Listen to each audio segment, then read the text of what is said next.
Hello, everyone. This is Tom Fox. I'm the Compliance Evangelist. I'd like to welcome you to a special 5-part series on working with monitors. This podcast series is sponsored by Affiliated Monitors. A word about Affiliated Monitors. Founded in 2004, Affiliated Monitors provides professional, independent integrity monitoring and ethics and compliance assessments nationally and internationally and across all industries. With its knowledge of effective ethics and compliance programs, Affiliated Monitors is respected for its work as a corporate monitor on matters ranging from multinational corporations to small and mid-sized companies and even individuals. Having served in over 700 monitorships, no one has more experience as an independent monitor than the team at Affiliated Monitors. In this podcast series, I'm joined by Don Stern, the Managing Director of Corporate Monitoring and Consulting Services at Affiliated Monitors. We're going to take a look at concerns and fears people have of working with monitors, what the positive aspects of working with monitors are, how monitors go about their jobs, the regulators' use of monitors both in civil and criminal matters, and finally, how attorneys use monitors to resolve white-collar and other matters. I know you'll find it to be a very interesting series going forward. This series, Working with Monitors, is a part of the Compliance Podcast Network. Hello, everyone. This is Tom Fox, back for another episode in my 5-part series on working with monitors. This week, I've been visiting with Don Stern, the Managing Director of Corporate Monitors and Consulting Services at Affiliated Monitors. Today, I want to take up a couple of topics. The first one is regulators using monitors, and then the second is monitoring probationary conditions. Don, I think most of my listeners are going to be well-versed or at least are familiar with the Department of Justice employing or assigning a monitor after deferred prosecution agreement of an FCPA enforcement action, but that is really just a very small part of the work of monitors and the work of affiliated monitors. I was wondering if you might be able to tell us a little bit about how it's just not limited to the Department of Justice. Sure. You know, in many instances, as you allude to, at least one of the goals of the monitorship, in a broad sense, is to look at the compliance and ethics program, kind of soup to nuts, that a company may have. And often, you know, we have sometimes met with companies and with government agencies in that context. And the message that comes through is, you know, we want you to take a broad look here. But in a different context, it's much different. And I'll give you a couple of examples.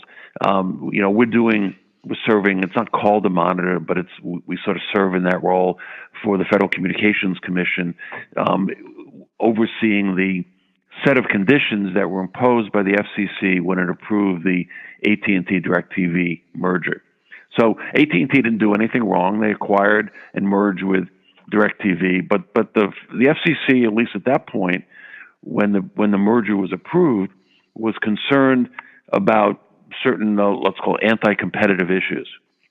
The upshot of that was there was an order from the FCC, agreed to essentially by AT&T, that AT&T would do certain things over a 4-year period, set conditions applied for 4 years, and then not do other things. So in some cases they were told and agreed, well, you got to do this, and in other cases they were told you can't do these other things.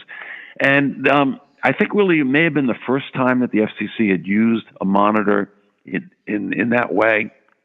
They decided that they really didn't have the resources to do it and on a day-to-day basis, week-to-week basis. So we got the task. We were appointed as it's called the independent compliance officer. So it's not a monitorship, and our job is not to look at the general compliance program of AT&T or the general ethical program of AT&T. We don't look at their bribery and corruption controls. It's just much different than, let's say, an FCPA matter. We have very specific things that we look at, and I'll give you an example. One of the conditions was that they had to offer a discounted broadband service to certain low-income households around in the footprint where AT&T operates. I think it's the 17 or some states that AT&T operates around the U.S. And the FCC was concerned about the so-called digital divide. They wanted access to broadband for low-income families, particularly for school kids. So we assess that. We look at the marketing program by AT&T. We look at their efforts to provide discounted broadband to low-income households. And by the way, they've been very successful in doing so. So it's just different. And then I'll give you another example. We are doing some work for the state attorney general in Rhode Island, where there are the so-called hospital conversions. You take a not-for-profit hospital, it's purchased by a for-profit chain, sometimes with venture capital money behind it, and the state attorney general in most states will have to approve that transfer of assets from charitable assets to for-profit assets. And in the course of doing so, typically the state attorney general will apply certain conditions. You got to recruit physicians. You have to keep the mental health services open. You have to spend X millions of dollars on new equipment. So again, it's not focus on the big picture, compliance and ethics. We have very specific metrics that we are asked to look at, and that's what we do. I think it's increasingly being used by government agencies as a way of not only having confidence that their regulatory decisions are being followed, but frankly, it provides some comfort and confidence, I would think, to the public, knowing that it's not just we've approved what you can do or told you what you cannot do, but we've got somebody who's going to kind of look over your shoulder for a period of time, work with you, and then assure not only the government agency but the public, but it's actually happening. So it really seems to me that's a way for the government to extend its reach, both in terms of time, so you're lengthening out the time that you have true government oversight, but almost in terms of a geographic scope, because you guys can go to the company, participate, do many of the techniques you've talked about in earlier episodes, focus group meetings, review documents, talk to senior management. So it really seems a way for a cost-effective way for federal, state, and even local governments to extend out their reach.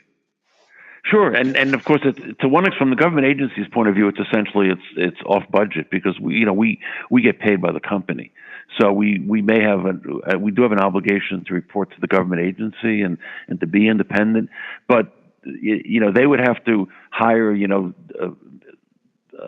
extra employees. They have to go back to their state legislature and basically, in some cases, hire extra employees, which is not typically in the cards these days, given the straits in which most government budgets are. So it's a way of expanding their reach and also building some confidence that their regulatory process is working. I think that's important. I think there's a certain amount of cynicism that people have about government agencies. The companies will come in and they'll promise this and they'll promise that. There's a big hearing, there's a big, media thing, et cetera. Then the government agency moves on. And the question sometimes is, well, did that really work? Did those things that we asked the company to do or the hospital to do, are they really doing it? So that's, again, it's a confidence builder, I think, in the process. So it really struck me in listening to you, Don, that almost any issue can be ripe for having someone like yourself, like Affiliated Monitors, a truly independent, come in and not only oversee, but actually test compliance, whether it be obviously an enforcement agreement, a deferred prosecution agreement, or other settlement document. But you specifically talked about M&A transactions, but even down to IP rights or licensing agreements between parties in a contract. Yeah, absolutely. So I've often been surprised the extent to which, let's say in an M&A context, that the acquiring company will spend substantial sums of money and time scrubbing the books, looking at the audited statements, talking to people, doing some HR review to find out, kind of what the quality of the employees are, et cetera. But yet, when it comes to do they have a good compliance program, good ethical and compliance program, they tend to overlook that. Even though once they acquire the company, they're going to own and wear whatever problems are there. I mean, if a year or 2 years from now there's a government investigation and they own this new company, they're going to own that problem. We've also seen it, as you said, in the licensing area, where again, and this is not done as part of a government settlement. It's not done even where anybody knows about it. We've come in, for example, and look at the system of controls that a company might have to protect their IP.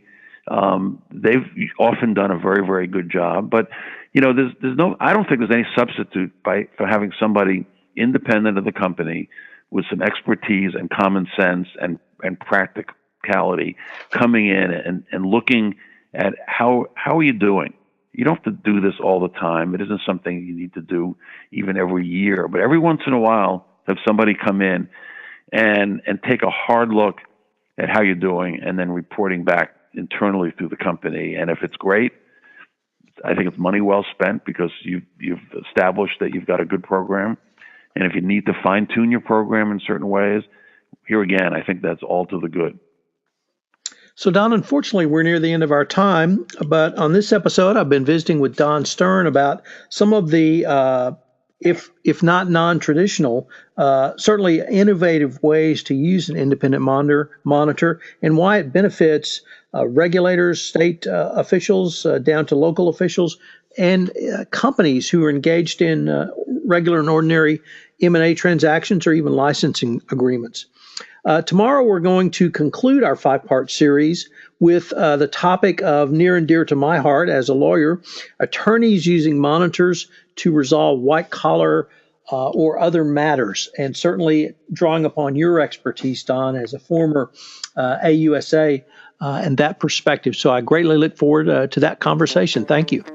Hello, everyone. This is Tom Fox again. I'd like to thank you for listening to this episode of my special 5-part series on working with monitors, sponsored by Affiliated Monitors, Inc. If you have any questions of Don, you can reach him at don.stern@affiliatedmonitors.com. Hope you will listen for our next episode on working with monitors. This special series, Working with Monitors, is a part of the Compliance Podcast Network.